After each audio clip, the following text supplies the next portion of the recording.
அன்பார்ந்த மாதா தொலைக்காட்சி நேயர்களே, உங்கள் அனைவரையும் இந்த கிறிஸ்து பிறப்பு தயாரிப்பு நிகழ்ச்சிக்கு இயேசு கிறிஸ்து நாமத்தினால் மிகுந்த அன்போடு வரவேற்கிறோம். இது திருவருகையின் காலம். இந்த திருவருகையின் காலத்திலே நாம் தூய ஆவியானவரின் துணை கொண்டு நம்பிக்கையுடன் நம்மை தயாரிக்கும் பொழுது இக்காலத்தின் இறுதியில் ஒரு உன்னதமான பரிசை, அதாவது நம் தந்தையாகிய இறைவனின் ஒரே மகனாகிய இயேசு கிறிஸ்துவை பெறவிருக்கிறோம். எனவே அப்பரிசை பெற இந்நாட்களில் நம்மை நாமே தகுந்த முறையில் தயாரிப்போம்.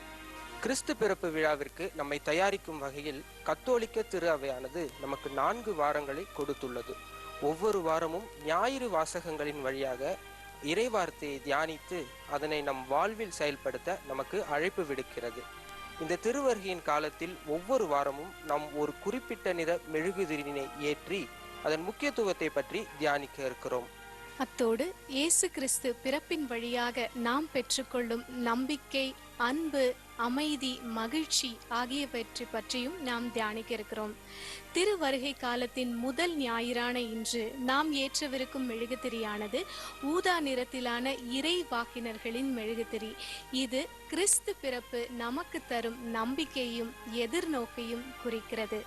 ஆம், யோவான் 3:15 கூறப்படுவது போல, அவரிடம் நம்பிக்கை கொள்பவர் நிலை வாழ்வு பெறுவர் என்ற இறை வார்த்தையின்படி பிறக்கவிருக்கிற ஆண்டவராகிய இயேசுவின் மீது நம்பிக்கை வைத்து இந்த மெழுகுதிரிகளை நாம் ஏற்றும் பொழுது நம்முள்ளும் நம்மை சுற்றிலும் உள்ள இருளை அகற்றி நம் வாழ்வை ஒளிமயமாக்குவோம். ஆமேன்.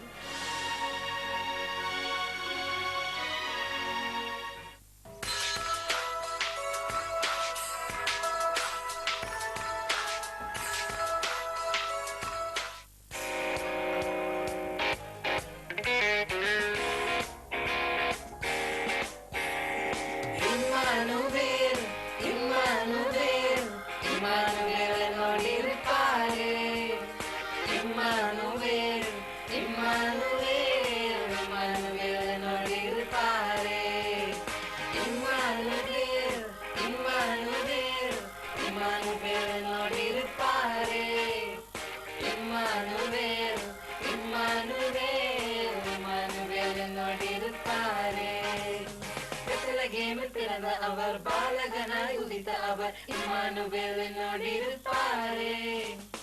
உலகத்தின் அரசர் அவர், தூதர் போற்றும் அரசர் அவர், இம்மானுவேல் என்னோடு இருப்பாரே. இம்மானுவேல் இம்மானுவேல் இம்மானுவேல் என்னோடு இருப்பாரே. இம்மானுவேல் இம்மானுவேல் இம்மானுவேல் என்னோடு இருப்பாரே.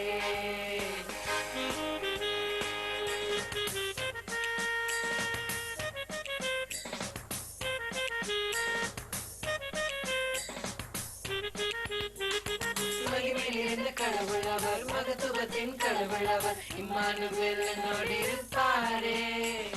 சமாதான பிரபு அவர், நன்மை தரும் தகப்பனவர், இம்மானுவேல் என்னோடு இருப்பாரே. மகிமை நிறைந்த கடவுள் அவர், மகத்துவத்தின் கடவுள் அவர், இம்மானுவேல் என்னோடு இருப்பாரே. சமாதான பிரபு அவர், நன்மை தரும் தகப்பனவர், இம்மானுவேல் என்னோடு இருப்பாரே. இம்மானுவேல் இம்மானுவேல் இம்மானுவேல் என்னோடு இருப்பாரே. இம்மானுவேல் இம்மானுவேல் இம்மானுவேல் என்னோடு இருப்பாரே. மனிதனாக பிறந்த அவர், பரலோகத்தை திறந்த அவர், இம்மானுவேல் என்னோடு இருப்பாரே. மனிதனாக வந்த அவர், நமக்குள் வாழும் இயேசு அவர், இம்மானுவேல் என்னோடு இருப்பாரே. மனிதனாக பிறந்த அவர், பரலோகத்தை திறந்த அவர், இம்மானுவேல் என்னோடு இருப்பாரே. மனிதனாக வந்த அவர், நமக்குள் வாழும் இயேசு அவர், இம்மானுவேல் என்னோடு இருப்பாரே. இம்மானுவேல் இம்மானுவேல் இம்மானுவேல் என்னோடு இருப்பாரே. இம்மானுவேல் இம்மானுவேல் இம்மானுவேல் என்னோடு இருப்பாரே. இம்மானுவேல் இம்மானுவேல் இம்மானுவேல் என்னோடு. இம்மானுவேல் இம்மானுவேல் இம்மானுவேல் என்னோடு. இம்மானுவேல்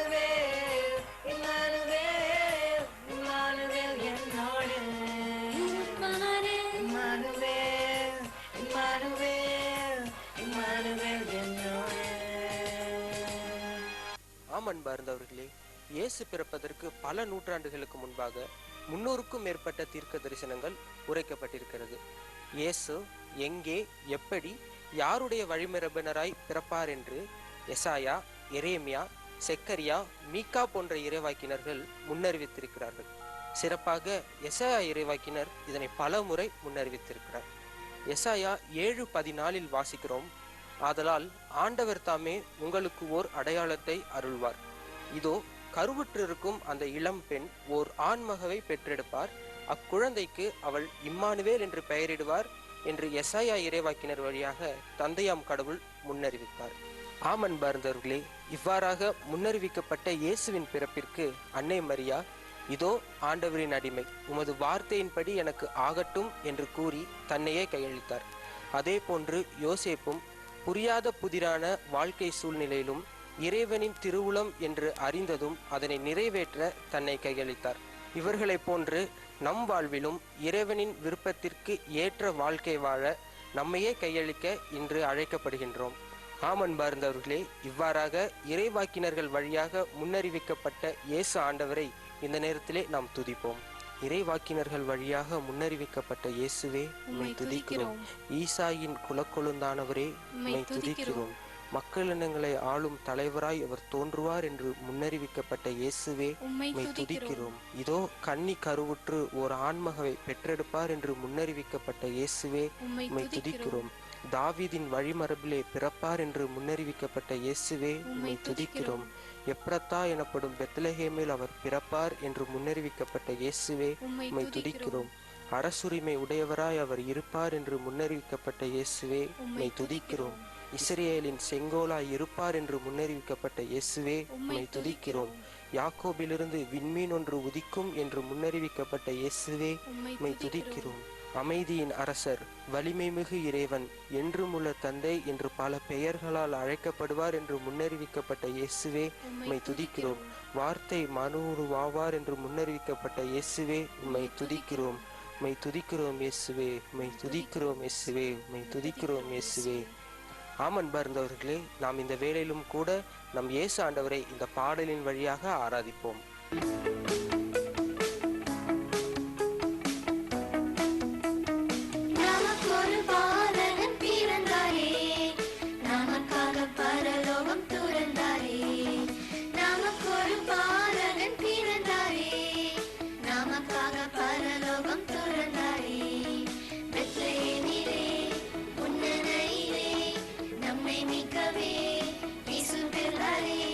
Bethlehem,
இயேசுவின் இரண்டாம் வருகைக்கு தயாரிக்கப்படுவதற்காகவே திருவருகை ஞாயிறுகள் நமக்கு அளிக்கப்படுகிறது. இந்த முதல் வாரத்தில் எதிர்நோக்கும் நம்பிக்கையும் நாம் பெற்று இயேசுவை நம் உள்ளத்தில் பெற ஆயத்தமாவோம். கடவுள் மனிதராக வருவதற்கு முன்பாகவே எசேயா இறைவாக்கினர் அன்றைய காலகட்டத்தில் அன்றைய சூழ்நிலையை பார்த்து மனம் வெதும்பி போய், இதோ நாம் பார்க்கிறோம் எசேயா 64:1 நீர் வானங்களை பிளந்து இறங்கி வர மாட்டீரா என்று கேட்டார்.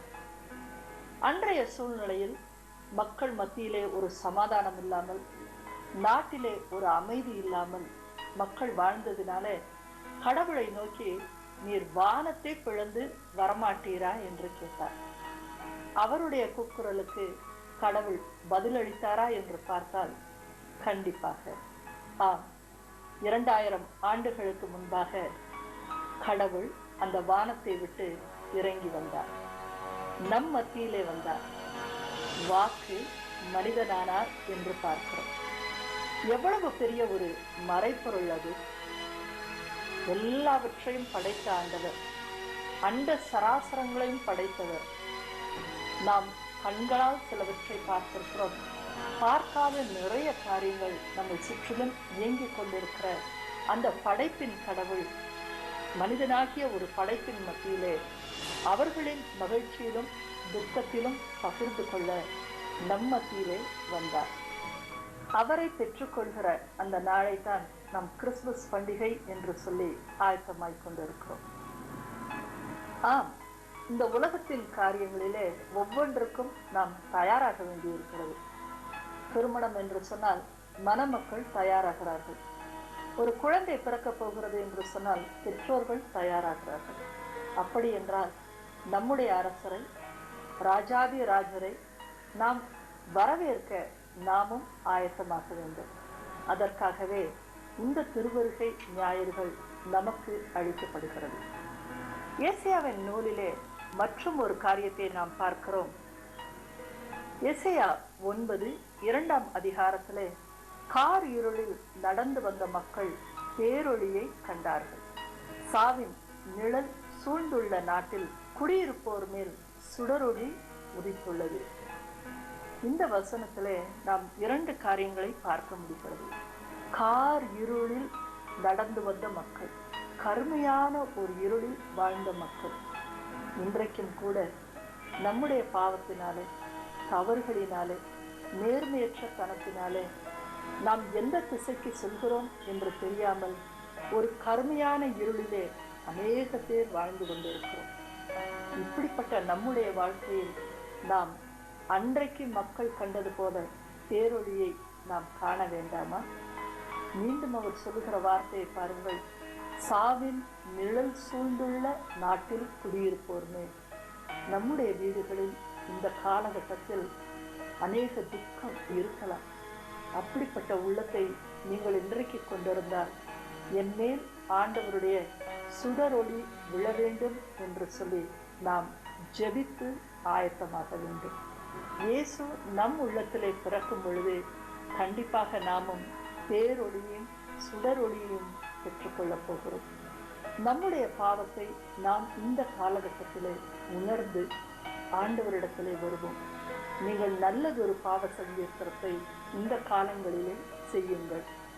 ஆண்டவர் நம்மை காண வருவாரா என்று பார்க்கையில் கண்டிப்பாக இன்றைய காலகட்டத்திலும் மட்டுமல்ல, இந்த 2000 ஆண்டுகளாக ஒவ்வொரு நாளிலும் நற்கருணையின் மூலமாக நம்மை காண வந்து கொண்டுதான் இருக்கிறார். திருப்பலிக்கு சென்று ஒரு நல்ல பாவ சங்கீர்த்தனத்தோடு ஆண்டவரிடம் நம்முடைய பாவத்தை ஒப்புக் கொடுத்து நற்கருணையை பெற்றுக்கொள்ளுங்கள். இந்த காலத்திலே நம்மை தயாரித்து அந்த பேரொளியை நாம் இந்த கிறிஸ்துமஸ் காலத்திலே நாம் பெற்றுக்கொள்ளலாமா? மார்க் 13:33 பார்க்கிறோம். கவனமாயிருங்கள், விழிப்பாயிருங்கள், ஏனெனில் அந்நேரம் எப்பொழுது வரும் என்று உங்களுக்கு தெரியாது என்று சொல்லப்பட்டிருக்கிறது. அந்த நேரம் என்பது 2ஆம் வருகையை குறிக்கிறது. நாம் 2ஆம் வருகையின் காலத்தில் இருக்கலாம், அல்லது நம்முடைய வாழ்நாள் முடிந்து கடவுளை காணுகிற நாளாகவும் இருக்கலாம். ஆக கொடுக்கப்பட்ட இந்த சிறிய காலத்தில் நாம் கவனம் உள்ளவர்களாகவும் விழிப்பாய் இருப்பவர்களாகவும் மாற வேண்டும். ஆகவே இந்த காலத்தை நாம் பயன்படுத்துவோம். எதற்காக இந்த திருவருகை ஞாயிறுகள் நமக்கு கொடுக்கப்படுகிறது என்று உணர்ந்து கொள்வோம். இன்றைய நாளில் நீங்கள் பெற்றுக்கொண்ட அந்த ஒளியை நம்மோடு மட்டும் வைத்துக் கொள்ளாமல், இதோ நம்மை சுற்றிலும் நிறைய மனிதர்கள் தனிமையாக, அனாதரவாக, ஒடுக்கப்பட்டவர்களாக, மகிழ்ச்சியற்றவர்களாக காணப்படுபவர்களிடத்தில் இயேசுவின் அன்பை பற்றி சொல்லுங்கள்.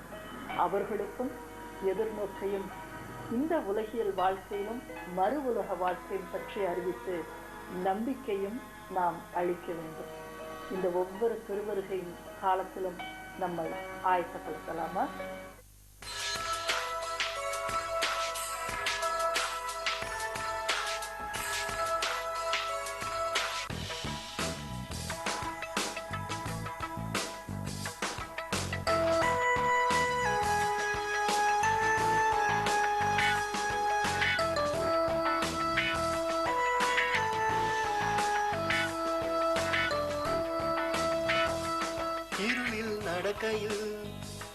ஒளியாய் வந்தவர், கலக்கங்கள் சூழ்கையில் அமைதி தந்தவர், தனிமையின் பாதையில் கூடவே வந்தவர், துயரங்கள் சூழ்கையில் மகிழ்ச்சி தந்தவர்.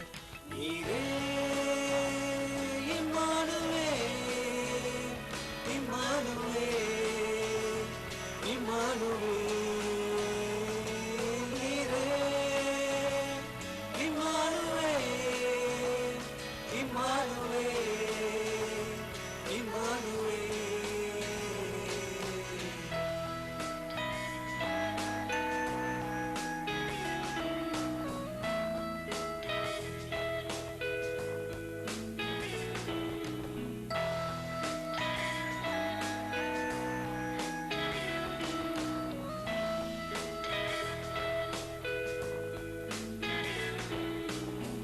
அழுகையின் பள்ளத்தாக்கில் நடந்து நானும் சென்றபோது பேச்சும் வார்த்தைகள் இல்லை என்று என்னும் ஏங்கும் போது, அழுகையின் பள்ளத்தாக்கு நடந்து நானும் சென்ற போது பேச்சும் வார்த்தைகள் இல்லை என்று என்னும் ஏங்கும் போது, வானத்தையே திறந்தீர், வார்த்தையாகவே வந்தீர், கண்ணீரையே நீக்கி புது வாழ்வு எனக்கு தந்தீர்.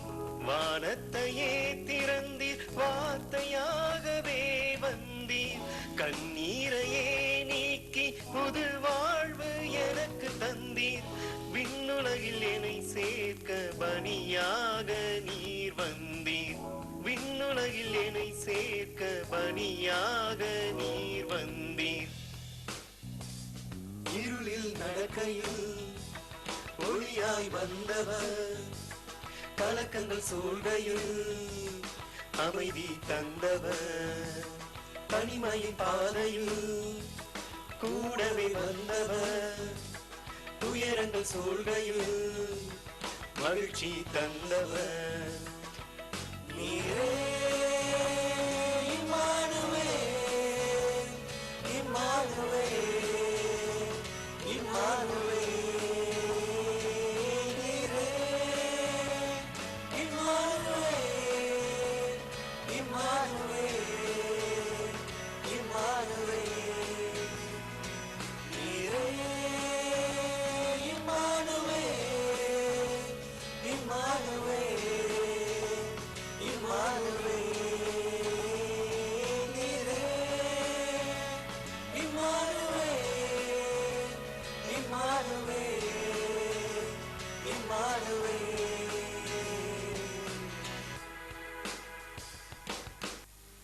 பிரியமானவர்களே, கடவுள் தன்னுடைய சொல்லினால் இந்த உலகினை உண்டாக்கினார் என்றும் மனிதனை தன்னுடைய சாயலினால் உருவாக்கினார் என்றும் நாம் அறிந்திருக்கிறோம். கடவுள் முன்னிலையில் இந்த உலகம் சீர்கேட்டினால் நிறைந்திருந்ததை கண்டபோது இந்த உலகத்தை முற்றிலும் அழிக்க அவர் திட்டமிட்டார். அப்பொழுது அவர் நோவாவை நேர்மையாளராக கண்டார். அவரை பொருட்டு அவர் குடும்பத்தையும் காப்பாற்ற எண்ணினார். கண்ணுக்கு புலப்படாதவை பற்றி கடவுள் கூறின போதும் நோவா தனது குடும்பத்தினரை காப்பாற்ற அந்த பேடையை அமைத்தது நம்பிக்கையினால் மட்டுமே. அதன் வழியாக நோவா கடவுளுக்கு ஏற்புடையவராகும் பேறு பெற்றார். அவர் வழியாக அவர் குடும்பத்தினரும் காப்பாற்ற பெற்றனர். ஆம் பிரியமானவர்களே, கொரோனா என்னும் நோய் தொற்று பரவி கொண்டிருக்கின்ற இந்த உலகத்தில்தான் நாம் வாழ்ந்து கொண்டிருக்கிறோம். இந்த வேளையில் நோய் குறித்த அச்சத்தோடு சிலர் இருக்கலாம், பொருளாதாரத்தை குறித்த சிக்கல்களோடு இருக்கலாம், இன்னும் பலவிதமான குழப்பங்களோடு இருக்கலாம். இந்த நோய்க்கான தடுப்பு மருந்தை குறித்தும் எதிர்கால நாட்கள் எவ்வாறு இருக்கும் என்ற பல கேள்விகளோடு இருக்கும் நாம் இந்த வேளையில் நோவாவின் நம்பிக்கையை நமக்குள் விதைக்கும் நேரம். நமது மூதாதையர் நம்பிக்கையால் கடவுளிடமிருந்து ஆசீர்வாதங்களை பெற்றுக்கொண்டதைப் போல நாமும் இயேசுவை பின்பற்றி விண்ணக ஆசீர்வாதங்களை பெற்றுக்கொள்ள மண்ணுலகிலே நம்பிக்கையோடு வாழ உறுதியெடுப்போம். இப்படிப்பட்ட நம்பிக்கையை இயேசுவின் பிறப்பு நமக்கு தர வல்லதாய் இருக்கிறது. இந்த உலகிற்கு விடியலாக வந்த இயேசுவின் மீது நமது நம்பிக்கையை மேலும் வளர்த்து கொள்ள கண்களை மூடி ஜெபிப்போம். அன்பான தந்தையே, உம்முடைய மகனாகிய இயேசுவை எங்களுக்காக இந்த உலகத்தில் நீர் அளித்ததற்காக உம்முடைய பேர் இரக்கத்தை நினைத்து இந்த வேளையில் உமக்கு நாங்கள் நன்றி செலுத்துகின்றோம். ஆண்டவரே, நம்பிக்கையின் வழியாக கிறிஸ்து உங்கள் உள்ளங்களில் குடிகொள்வார் என்ற இறை வசனத்தின்படி இதோ இந்த தொலைக்காட்சியை பார்த்து கொண்டிருக்கின்ற நம் ஒவ்வொருவருடைய உள்ளத்திலும் நம்பிக்கை என்னும் கனியை அருளுமாறு உம்மை மன்றாடுகின்றோம். ஆண்டவரே, அதன் வழியாக எங்கள் வாழ்வில் நாங்கள் எதிர்கொள்ளும் சோதனைகளிலிருந்தும் பாவங்களிலிருந்தும் நாங்கள் விலகி இருக்க எங்களுக்கு துணை செய்வீராக. இதோ ஆண்டவரே, இந்த கொரோனா காலத்திலும் இயேசுவே உம்மீது நம்பிக்கை வைத்து எங்களுடைய கண்களை பதிய வைத்து நாங்கள் வாழ எங்களுக்கு துணை புரியும். இந்த ஜெபங்கள் அனைத்தையும் சர்வ வல்லவராகிய இயேசு கிறிஸ்துவின் நாமத்தினாலே நாங்கள் ஏறெடுத்து ஜெபிக்கிறோம். எங்கள் ஜெபம் கேளும் ஜீவனுள்ள நல்ல பிதாவே, ஆமென்.